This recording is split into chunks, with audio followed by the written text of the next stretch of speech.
진학교육에 취중되어 있던 교육이 진로교육으로 진로교육으로 전환되어서 청년 시절에 혹은 재학 시절에 더 많은 일자리에 대한, 더 많은 정보에 대한, 직업에 대한 정보를 획득하고 그들이 학교에서 노동시장으로 옮겨가는 이행의 시기를 가급적이면 단축시켜야만 노동시장의 활성화가 이루어지고, 그래서 기업에서의 인력 부족 문제와 노만하는 인력들의 그 미스매치를 해결할 수 있는 현재로서는 가장 돈 들이지 않는 유일한 대안이다, 이렇게 이야기한 적이 있습니다. 이제 청년 실업 문제를 이야기할 때 언론이나 사회적으로 제일 많이 논의가 되고 있는, 그리고 가장 많이 요구하는 것 가운데 하나가 이제 이른바 눈높이의 문제입니다. 한국 사람 그렇게 키도 크지 않은데, 그죠? 눈높이가 높아서 일자리를 못 구한다, 이런 이야기를 많이 합니다. 특히 이제 중소기업에서는 인력이 부족한 것이죠. 뭐 사실은 중소기업에서 인력이 부족하다는 것을 우리가 솔직히 말하지 않으면 안 되는 것이, 중소기업의 인력 부족이라는 것은 저임금 인력 부족입니다. 정확하게 말하자면 저임금 인력 부족이죠.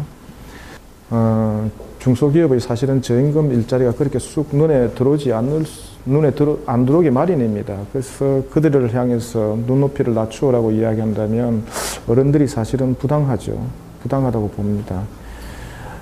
그들이 젊었을 때, 지금의 청년들이 어렸을 때는 꿈을 가져라, 야망을 가져라, 세계를 내다봐라, 아주 큰 꿈을 갖도록 부추겨놓고, 이제 막상 중소기업에서 일자리가 부족하고 실업이 높으니까 눈높이를 낮추어서 일단 들어가 봐라, 막 이렇게 이야기하는 것은 저는 좀 사회적으로 부당하다고 보고, 그들의 청년들의 합리적 선택에 대해서 물을 끼얹는 행동은 좀 하지 말았으면 좋겠다라는 생각이 듭니다. 대기업 임원들이 임금을 동결했다는 이야기 들으면 부품업체에 가서 우리가 대기업이 살아남기 위해서 이렇게 노력을 하고 있으니 당신들도 뭔가 그에 상응하는 노력을 보여야 될 것 아니냐라는 이야기는 바로 단가를 좀 내리자라는 이야기입니다. 단가를 떨어뜨렸으니까 이윤을 하게 되면 결국은 쉬운 방법을 찾을 수밖에 없습니다. 임금에 손댈 수밖에 없는 것이죠. 임금을 동결하거나 임금을 떨어뜨려야 되겠죠. 자, 그렇게 된다면 그런 사설의 체계는 계속 이어져 나가는 것입니다. 계속 이어져 나가는 것입니다. 그러다 보니까 불행하게 이 연계와 사설 구조가, 가치의 사설 구조가 이어지다 보니까 우리의 시장의 공정한 거래에 위반되는 행위들이 일반인들의 눈에 드러나지 않는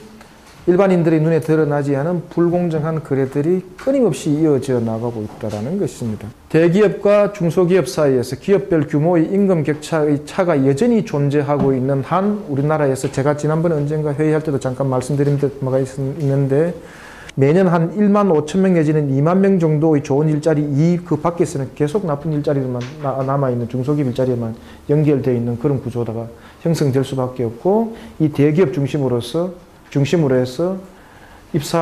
치열한 입사 경쟁이 이루어지고 있다는 것을 말씀드리지 않을 수가 없습니다.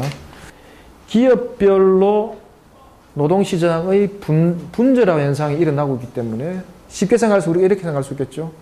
중소기업에 대해서 경력을 쌓고 있다가 대기업으로 옮겨가려면 되고, 아니면 조금 더 낮은 기업에서 있다가 조금 더 괜찮은 직장으로 옮겨갈 수 있고, 그렇게 작용할 수 있는 노동시장의 구조가 아니라는 겁니다.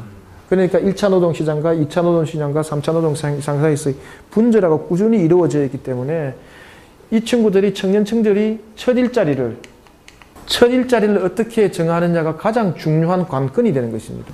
그 다음에 가장 크게 우리가 고려되어야 될 부분은 뭐냐면, 중소기업에 고용되어 있다 손치더라도 제도적으로, 사회적으로 배려할 수 있는 장치는 충분히 좀 만들 수 있어야 되지 않나라는 생각이 듭니다. 근데 결국은 중소기업에 우리가 취업을 꺼리는 가장 큰 이유는 바로 뭐냐면, 이게 사회보장제도가 취약하기 때문에, 사회보장제도가 취약하기 때문에 낮은